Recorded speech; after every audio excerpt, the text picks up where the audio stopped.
Malaysia is a biodiversity hub that is a home to over 15,000 plant species, 306 mammal species, and 742 bird species. It has 548 protected areas encompassing 14% land and 5% marine areas. Effective management of protected and conserved area is essential to enhance or maintain our rich values of biodiversity, ecological services provided by nature, and interconnecting cultural values. The IUCN Green List standard was globally introduced in 2014, and in Malaysia it was initiated in 2017 to recognize the effective management of protected and conserved areas. The standard promotes effectiveness and equitability in managing protected and conserved areas. A Green List site is a site that meets all Green List criteria and successfully demonstrates conservation outcomes. Green List consists of 4 interlinked components, which are good governance, sound design and planning, effective management, and successful conservation outcomes. There are 3 phases in the Green List: applicant, candidate, Green List. In May 2022, the Sugut Island Marine Conservation Area became the first green listed site in Malaysia.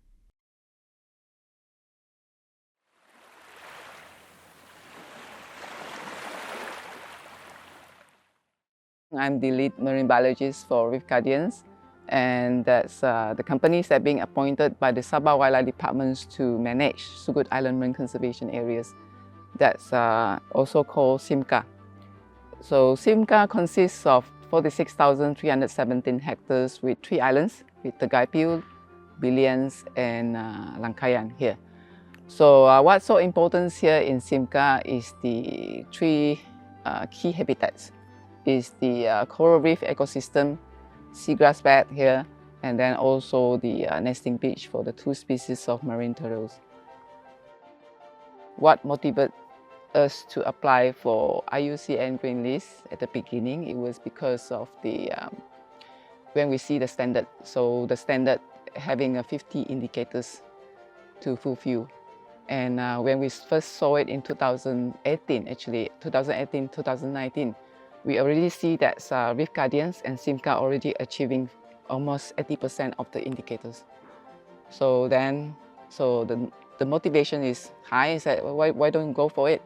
Go for the Green List. So it took us about 2 years actually to get everything together and to apply for that Green List.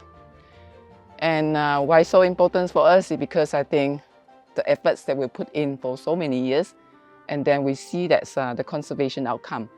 So this standards is the global standard that can put us into that level. So challenges during the applications of Green List, it was documentations. So because we have been operate for like 18 years, so documentations that we have to get through everything back in 18 years to find all the documents to support the indicators. So to justify the indicators for that 50 indicators, that's why it's taking about 2 years to do that. We have to maintain the status. The first thing that we do actually is to review our management plan. So we actually Green List help us to look at what the gaps, what we have, and then how we wanted to tackle the gaps to maintain the standard. So now we are looking at the management plan for the next 10 years.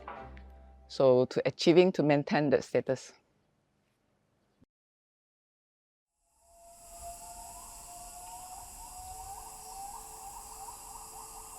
Program ini juga membantu kami dari segi auditing, yaitu pada masa kini Pinsupu berada dalam fasa pencalonan, dan juga kami juga memuat naik dokumen-dokumen keperluan ke dalam laman Kompas, di mana ini adalah salah satu audit awal lah kalau saya kira untuk hutan simpan Pinsupu ini, pengurusan kami oleh program ini.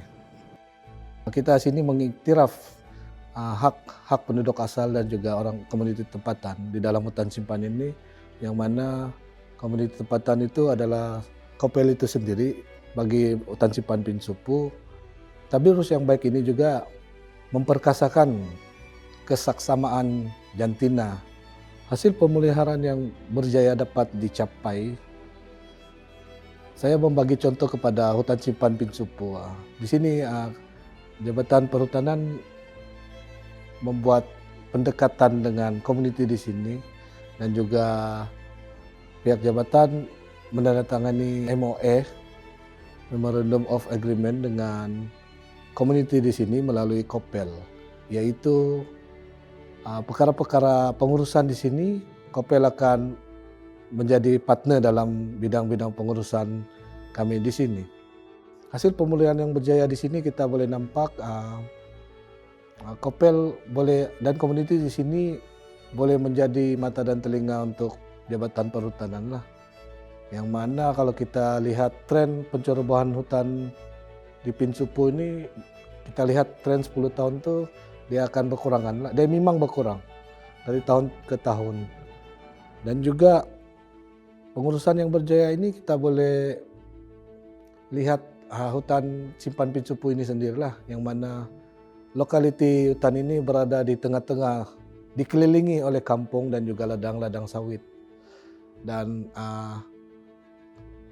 pencorobohan dari segi pemilikan tanah itu tiadalah.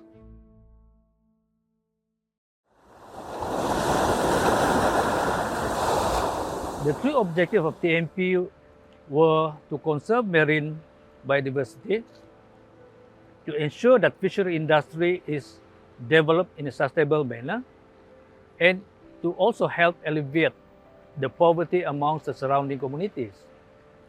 So next, it was decided that it will be a Category 6 park under IUCN definition, which says that TMP is protected with sustainable use of natural resources. To address and achieve this objective based on the category, Sabah Park with WWF endeavored to prepare the TMP Integrated Management Plan. The plan was completed in 2018 with several management strategies and recommendations. One of the recommendations was for TMP management to adopt the IUCN Green List standard. It is a well-known fact that TMP lies within the Coral Triangle, which hold the highest level of marine biodiversity. TMP area contains rich marine habitats such as seagrass beds, coral reef, and mangrove. In TMP, there are 9 species of seagrass identified out of the 13 in Malaysia. As for coral, we have at least 53,878 hectares. This is roughly 6% of the total area of the MPA. As for mangrove forests, although they are not inside TMP boundaries, they play a big role because they serve as spawning and feeding ground for the several species of fishes and crustaceans in the area. Apart from that, TMP is also a breeding ground and nursery for marine species, and also corridor for threatened migratory species including marine turtles, marine mammals, and the whale shark. One of TMP objectives is to help alleviate the poverty of the coastal villages. Although Sabah Park boundaries exclude the populated land areas, TMP management still recognizes the local communities' importance in the conservation of the area.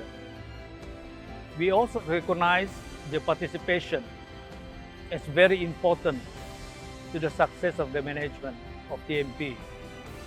So TMP outlines several programs that they could participate. One of them is actually on the homestay program. We also have a program to alleviate or increase the capacity of the coastal villages, especially in small-scale businesses. We also want them to be involved in our management, day-to-day management, such as becoming an honorary park rangers. So they can become our ears and our eyes and also help in the conservation of the park.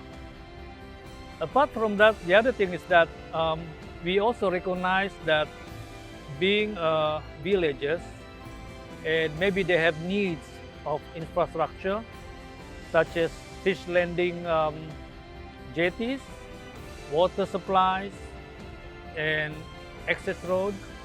We are also working together with other stakeholders, the local government, so that these communities can also get what they need in their daily lives.